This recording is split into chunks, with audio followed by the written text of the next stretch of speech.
You're not who you think you are, and that's a good thing. One of the deepest questions every person faces at some point is this: who am I really? Not the role I play at work or the version of me that fits into social media posts, but the real me beneath all the expectations, noise, and pressure to fit in. This question has echoed through time from ancient wisdom to modern thought, but it found new power in the voices of existential philosophers like Kierkegaard, Camus, and Sartre. They didn't give us easy answers, but they gave us tools to peel away the layers and finally meet ourselves face to face. So, in this video, we'll explore 4 powerful insights from existential philosophy to help you find yourself in a world that constantly tries to define you. Stop outsourcing your identity. The Danish philosopher Søren Kierkegaard once said, "The greatest danger, that of losing oneself, can occur so quietly as if it were nothing at all." And he was right. We lose ourselves not in a dramatic collapse, but in 1,000 small compromises doing what's expected, not what we feel is true. It starts early. You're told what's normal, what's right, what makes you valuable. You get graded, praised, punished, and shaped by systems designed to mold people not understand them. So we start to borrow our identities. We copy what's popular. We chase approval.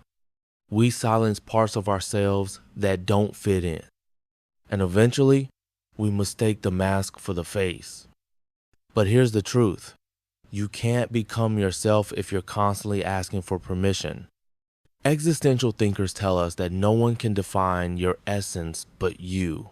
You are not born with a fixed purpose. You create it, step by step, through choices that align with your inner truth.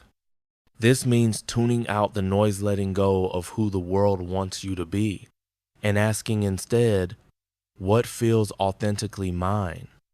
Start noticing what sparks your curiosity, what makes time disappear when you do it. That's where your real identity lives. Not in someone else's idea of success, but in what makes you feel alive. Accept that becoming yourself is uncomfortable. Finding yourself isn't a warm bath. It's more like standing in a thunderstorm, uncertain, exposed, and vulnerable. French philosopher Jean-Paul Sartre wrote that man is nothing else but what he makes of himself. That's empowering, but also terrifying. Why? Because it means no one's coming to rescue you. No one has a blueprint for your life. And here's the catch. Freedom is uncomfortable.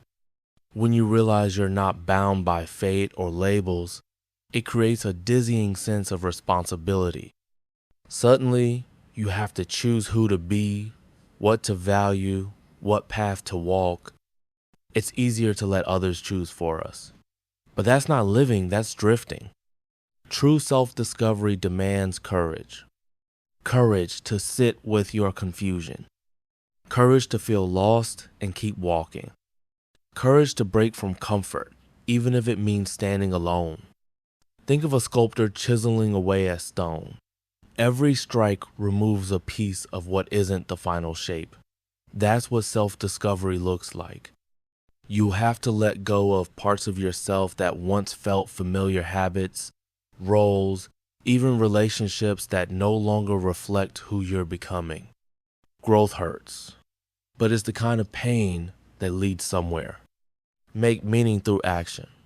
Albert Camus, the philosopher of the absurd, believed life has no built-in meaning, but he didn't see that as a tragedy, he saw it as freedom. In a world without preset rules, you get to become the artist of your life.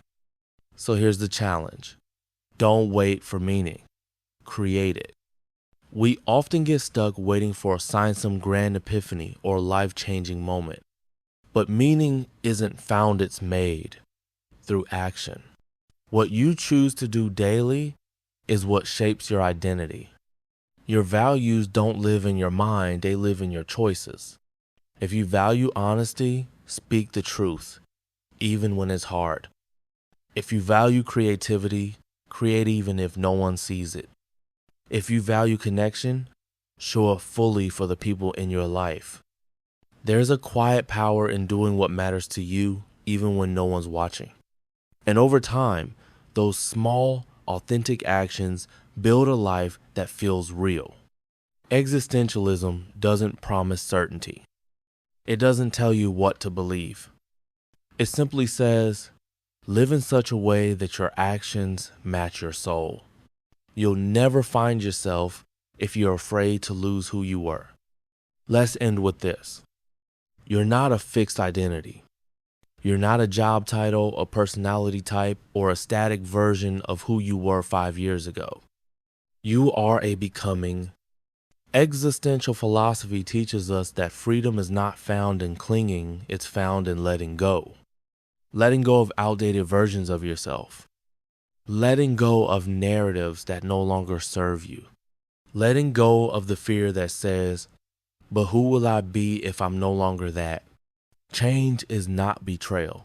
Change is your soul updating its truth.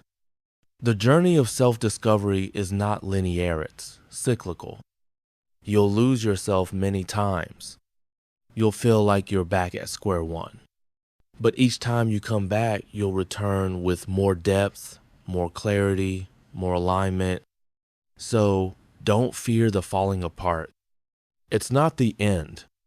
It's the beginning of something more honest. Final thoughts? To find yourself in a world that wants you to blend in is not easy, but it is worth it. You are not here to be a copy of anyone else. You are here to become a unique expression of consciousness, shaped by choice, sharpened by challenge, and defined by meaning you create for yourself.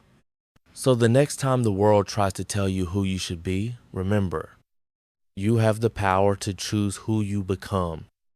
And that choice is everything. If this resonated with you, consider subscribing. Not for answers, but for better questions. Leave a comment below. What's one uncertainty you've learned to embrace? Thanks for watching. Stay thoughtful, stay curious, and I'll see you in the next one.